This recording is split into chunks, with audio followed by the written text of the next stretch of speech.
आप देख रहे हैं love with astrology.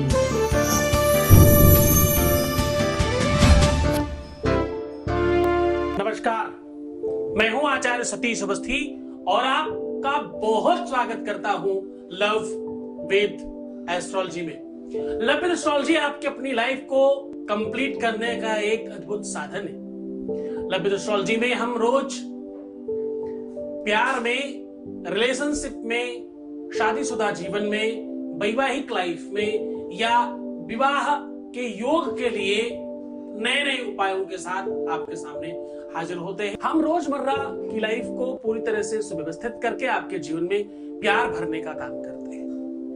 Love with astrology में आपको जीना सिखाया जाता है, मुस्कुराना, हंसना, लाइफ में प्यार को वापस लाना बताया जाता है। ये ऐसी परंपरा है, ये ऐसा संसाधन है, ये एक ऐसी व्यवस्था है जिसमें आपके जीवन को कंप्लीट कर दिया जाता है।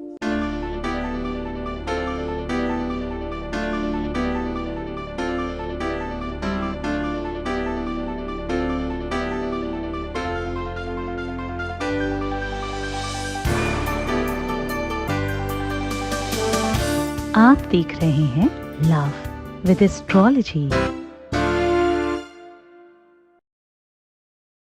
हम बड़े हर्षोल्लास के साथ विवाह करते हैं, चाहे वो स्वयं का विवाह हो, चाहे बच्चों का विवाह हो। जब हम लड़की किसी के घर ब्याहते हैं तो हम ये सोच करके बहुत कुछ देते हैं, बहुत प्रयत्नशील होते हैं कि हमारी बिटिया दूसरे के घर जाकर के प्रसन्न हो। जब हम किसी दूसरे की बच्ची को अपने घर लाते हैं बहू बना के, तो हम ये सोचकर लाते हैं कि उसके पैर लक्ष्मी के जैसे होंगे, हमारे घर आएगी तो बरकत होगा और हमारे घर को संभाल लेगी। हमारे घर में एक बच्ची की आवश्यकता है, ऐसी इच्छा के साथ लाते हैं। लेकिन इन भावनाओं में कब दोष आ जाए और कब संकट किस घरौंदे के साथ, किस झरोके के साथ, किस रोशनदान के साथ आपके घर में संकटों ने दस्तक दे दिया, ये पता नहीं चल पाता। उन सारे के सारे संकटों को पूरी तरह से समूल विनाश के लिए मैं कह रहा हूं कि आज ये रंग अपने पैरों में लगा लो। आपका प्यार और आपका जीवन साथी आपके रंग में रंग जाएगा। मैं कह रहा हूं कि आलता समझते जो पैरों में महिलाएं रंग लगाती हैं, मैं आज पैरों में लगाने वाले रंग को कह रहा हूं कि यहां पर स्पर्श कर लो, इस प्रकार से लगा लो, इस ढंग से कर लो। वो चाहे पुरुष हो चाहे महिला, दोनों के लिए केवल और केवल एक सिंगल, कैसे आपको समझाऊं, बहुत छोटा सा टीका लगा देना है। मैं आज कह रहा हूं कि मस्तक की जगह पर पैरों में लगाएं ये टीका, मस्तक की जगह पर पैरों में लगाएं ये टीका। आपके जीवन में रहेगा सुख, आपके जीवन में रहेगा प्यार, आपके जीवन में रहेगा आपके जीवन साथी का दुलार और प्यार और उसका सपोर्ट और उसका सहयोग।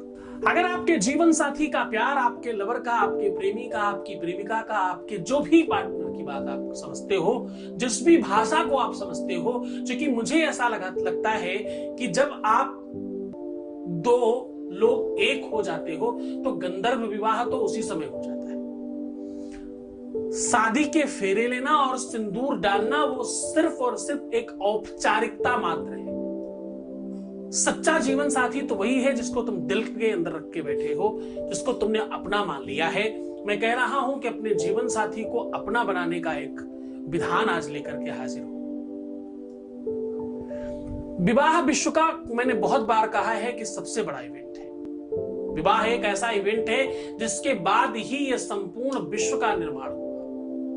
विवाह वो इवेंट है जिसकी वजह से पूरी दुनिया बनी है। विवाह वो इवेंट है जिसकी वजह से पूरे विश्व में जितने भी प्राणी हैं सबका जन्म हुआ।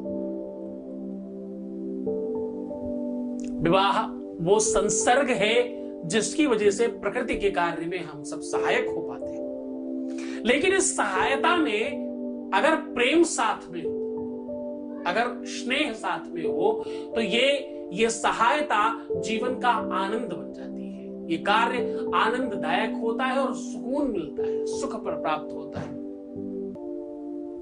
दुनिया के वो 6 सुख हैं जिसमें से सर्वोच्च सुखों में से इस सुख को पाया जाता है, माना जाता है। अर्थागमो नित्य, अर्थागमो नित्यमरोगिता च, प्रिया च भार्या प्रियवादनी च, वशस्य पुत्रोर थर्करी च विद्या, सदजीवलोक सुखानि राजन्। ये 6 प्रकार के सुख हैं, जिसमें सबसे बड़ा सुख वैवाहिक जीवन में सुख होना, सुखी वैवाहिक जीवन होना। विवाह का उल्लास हर व्यक्ति के जीवन में है, छोटा बच्चा हो, बड़ा हो, लड़की हो, लड़का हो, पुरुष हो, महिला हो, सबके जीवन में कहीं ना कहीं प्रेम और विवाह का उल्लास है और उसकी आवश्यकता है और उसके प्रति मन में बहुत आसक्ति है, मन में बहुत स्थान है, बड़ा स्थान है। आप सच मानो, इस इवेंट से ज्यादा दुनिया में किसी चीज में खर्च नहीं किया जाता। दुनिया का सबसे महंगा इवेंट है ये। जितने मैक्सिमम खर्चे किए जा सकते हैं इसमें किए जाते हैं। एक गरीब से गरीब आदमी बेकार से बेकार व्यक्ति को भी बेहतरीन से बेहतरीन खाना खिलाना चाहता है इस इवेंट में। एक गरीब व्यक्ति हो सकता है कि जिसके घर में कभी जीवन में एक साथ दाल और सब्जी दोनों बनी ही ना हो, वो भी अपनी बिटिया के विवाह में कम से कम 10-20 व्यंजन बनवाना चाहता है। हो सकता है कुछ लोग ऐसे होंगे जिन्होंने अपने जीवन में एक साथ खट्टा मीठा तीखा सब कुछ नहीं खाया होगा। उसके बावजूद जब उनके बिटिया का विवाह होता है तो वो सारे के सारे व्यंजन लगा देना चाहते हैं अपनी सामर्थ्य के अनुकूल, मानो उस दिन वो राजा हो गया हो। भले ही उस व्यक्ति को कहीं से कर्ज लाना पड़े, खुद को बेच देना पड़े, लेकिन उसके बावजूद वो जैसे तैसे कर करके व्यवस्थाएं करता है। इस इवेंट से बड़ा इवेंट कोई है नहीं दुनिया में। इसमें छोटा बड़ा हर कोई सिर्फ हाथ पसार कर मांग रहा होता है। एक गाड़ी वाला सबसे महंगी गाड़ी बुक करने के बावजूद भी जब दरवाजा खोलने की बात आती तो कहता और पैसे दीजिए।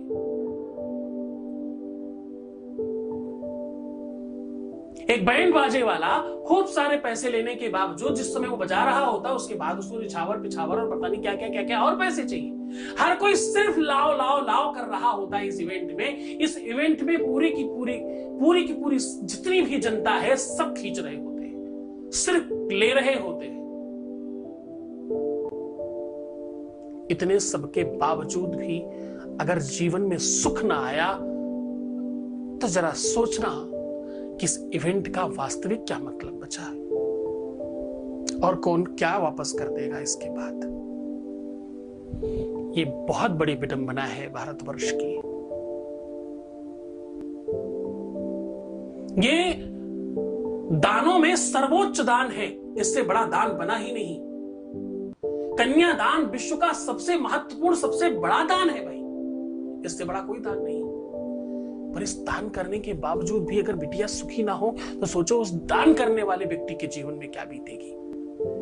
उस लड़की के जीवन में तो दुख कष्ट है ही, पर उस माता पिता के हृदय से अगर एक बार आप पूछें तो हृदय विदारक कहानी है ये। आज का एपिसोड हो सकता है कि कुछ लोगों को कम समझ में आएगा, लेकिन ये संवेदनाओं की बात है, रिश्तों की बात है, संबंधों की बात है। तुम भी किसी के बच्चे हो, विवाह तो होगा ना। विवाह के पहले और विवाह के बाद दोनों तरफ की समस्याओं का ये आज ऐसा विश्लेषण आपके सामने प्रस्तुत कर रहा हूं जिसे समझना चाहिए आपको। जबकि विश्व में इससे बड़ा दान नहीं है कोई। कहते एक कन्या दान कर दो, इससे बड़ा विश्व का कोई दान नहीं। आपने कभी कोई दान कभी ना किया हो, आपने कभी हाथ उठा के किसी को कुछ ना दिया हो, और अगर आपको कन्या दान करने का अवसर मिल जाए बस आपको मोक्ष है, उसके बाद आपको कुछ नहीं करना। ये वेद और शास्त्र पुराण सारी जगहों पे ये बात लिखी है। कोई भी ऐसा शास्त्र पुराण नहीं जहां पर ये बात ना लिखी हो। दान देने वाले दान, बड़े ध्यान से सुनना, दान देने वाले दान लेते नहीं, दान देने वाले दान लेते नहीं, जो लेते हैं वो दान देते नहीं। बड़ी विडंबना है, संसार की वो बात सुना रहा हूं। दान देने वाले दान, दान देने वाले दान लेते नहीं, जो लेते हैं वो दान देते नहीं। अब वो सवाल है, क्या आप कन्यादान कभी देते नहीं? तो जो देते हैं वो दान लेते नहीं। किसी बड़ी अच्छी कवि ने लिखा है कि क्या आपने कभी कन्यादान नहीं किया, और अगर किया है तो दान दहेज की बात क्यों कर रहे हो भाई? जो दान करता है वो दान लेता नहीं, और जो लेता है वो दान देता नहीं। विडंबना संसार की। हम जब बेटी का विवाह करने जाते हैं तो हम गरीब होते हैं, और बेटे का विवाह करने जाते हैं तो हम रईस होते हैं। चलो माना ये सब बातें, ये सब फिलॉसफी तुमने बहुत सुनी होगी पहले भी, पर इसके बाद भी कष्ट, संकट। 5 दिन बच्चे ने अपने घर सही से नहीं रहा, 5 दिन साथ रहना मुश्किल पड़ गया। कुछ चंद दिनों में ही सारी की सारी वो परतें साफ हो गई, असली रूप रंग ढंग सामने आ गए, और ऐसी सिचुएशन आ गई कि जीवन जीना मुश्किल हो गया। आत्महत्या तक के विचार पनपने लग गए, डिप्रेशन जैसी महा बीमारी के शिकार होने लग गए। फूल जैसे बच्चे के चेहरे पर जब कोई माँ बाप संकट देखता है ना, उस बच्चे को सच मानना उस माँ बाप से ही पूछ सकते हैं इस बात को, दूसरा कोई नहीं समझ सकता। जिस बच्चे को कभी अपने जीवन में दुखी होते देखा ही नहीं, उसकी एक आवाज पर सब कुछ मंगा दिया, जो चाहा, जो संभव हो सका वो दिलाया। वही बच्चा एक दिन रो के कह देना कि मुझे कोई सुख नहीं है यार, तो जरा सोचना उस बच्चे ने कितनी हिम्मत करी होगी ये बात कहने के लिए, और कितनी हिम्मत चाहिए उस पेरेंट्स के अंदर कि ये बात सुन सके। हृदय में कितना कितना उद्गार चाहिए, कितना भरसक प्यार चाहिए, और कितना बड़ा स्थान चाहिए कि ये शब्द वो ग्रहण कर सके। ये सबको फिलॉसफी लगेगी उनको जिनके जीवन में ये सब हुआ नहीं है। आज का एपिसोड सिर्फ उनके लिए है जो इस बात को समझते हैं। नहीं चाहिए व्यूज मुझे, नहीं चाहिए वो लोग जिनके जीवन में संवेदनाएं नहीं है। कभी तो तुम भी मां बाप बनोगे ना, कभी तो तुम्हारे जीवन में भी ऐसी तकलीफें आएंगी। तो अगर तुम ऐसे किसी भी बच्चे के मां बाप हो जो ऐसी कंडीशंस में है, या ऐसे किसी को जानते हो, तो उसकी मदद करना। आज ये एपिसोड उनके लिए है। और अगर तुम मां बाप हो और अपने बच्चे के जीवन में ऐसा कुछ नहीं चाहते हो, तो ध्यान से विवाह करने के पहले, चाहे भले ही तुम्हारे दहेज के 5% कम पड़ जाए, उन्हीं पैसों से निकाल के चाहे करना पड़े, लेकिन भाई कुंडली सही जगह दिखाना जिसकी अच्छी फीस हो। तुम बैंड बाजा तो बहुत बढ़िया मंगवाना चाहते हो, बस को तो बड़ी नई रखना चाहते हो, गाड़ी तो बड़ी सुंदर सजाना चाहते हो, हलवाई टॉप वाला मंगवाना चाहते हो, पूरा का पूरा गेस्ट हाउस दूसरे का सजवा देना चाहते हो, तुम्हारा नहीं है वो गेस्ट हाउस, उसको तो पता नहीं क्या ही करवा देना चाहते हो उस दिन। और जब बारी उसकी आती है जहां से जीवन में सुख प्रवेश करेगा, वहां जाकर तुम कंजूस और गरीब हो जाते हो। सावधान, आज के बाद कसम है तुम्हें उनकी, इनको तुम सबसे ज्यादा प्रेम करते हो। ये कंडीशन मत करना, ये सिचुएशन मत आने देना। अरे अपने बच्चों को प्रेम करते हो भाई, 5% काटो ना यार उस दहेज से, क्या ही फर्क पड़ता है। अगर तुम 2-4 लाख रुपए भी खर्च करने वाले हो ना विवाह में, तो भी तुम 5% खर्च नहीं कर पाओगे पंडित जी पे, मैं आपको गारंटी देता हूं। और 5% कम कर देने से कोई फर्क नहीं पड़ता, पर तुम्हारे बच्चे के जीवन पर बहुत फर्क पड़ेगा, जमीन आसमान का फर्क पड़ जाएगा। सही परामर्श, सही विश्लेषण, कुंडली का सही आंकलन आपके बच्चे के जीवन को सुखमय बना देगा। तो आज मैं कह रहा हूं कि अगर ऐसी किसी भी प्रकार की दिक्कतें हैं तो आलता यानी ये रंग पैरों में इस प्रकार से लगाएं कि आपके जीवन में खुशियां आए और आप प्रसन्न हो जाएं। आपका वैवाहिक जीवन, आपका दाम्पतिक जीवन, आपका प्यार, आपका रिलेशनशिप बहुत अच्छा चलने लग जाए। शादी केवल वही नहीं होती जिसको तुम 7 फेरों में करते हो। शादी सिर्फ वही नहीं होती जो रंग लाल सिंदूर लगा करके और रिंग फिंगर में अंगूठी पहन के घूम रहे होते हैं। सिर्फ शादी इतनी को नहीं कहते, शादी उसको कहते हैं जिसको तुमने दिल में बसा लिया है, जिसको अपना मान लिया, जिसे सर्वस्व मान लिया, बस वही तुम्हारा पति है और वही तुम्हारी पत्नी है।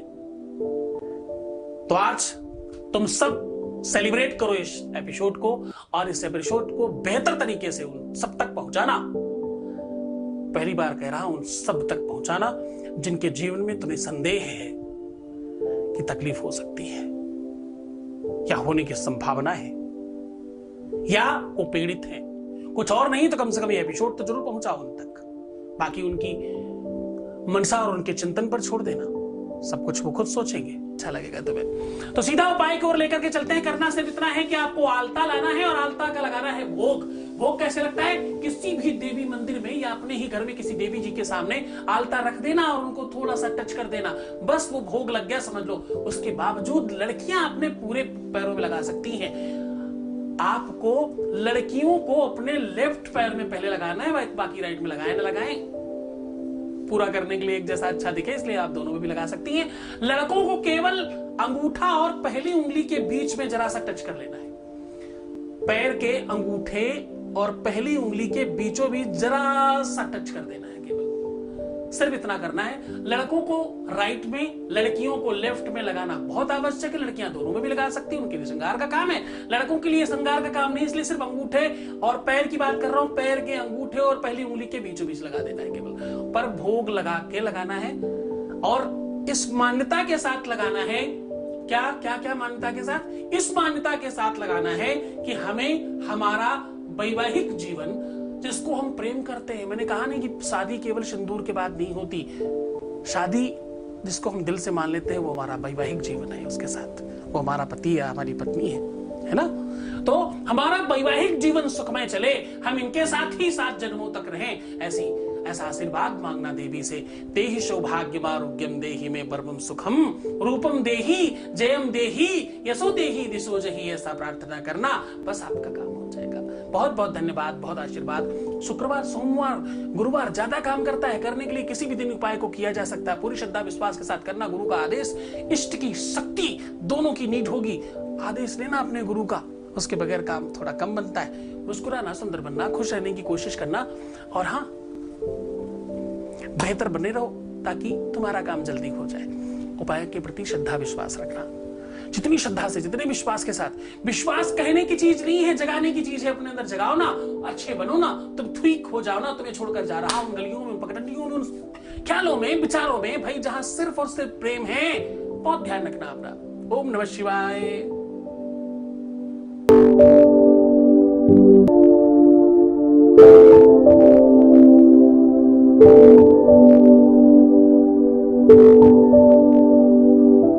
you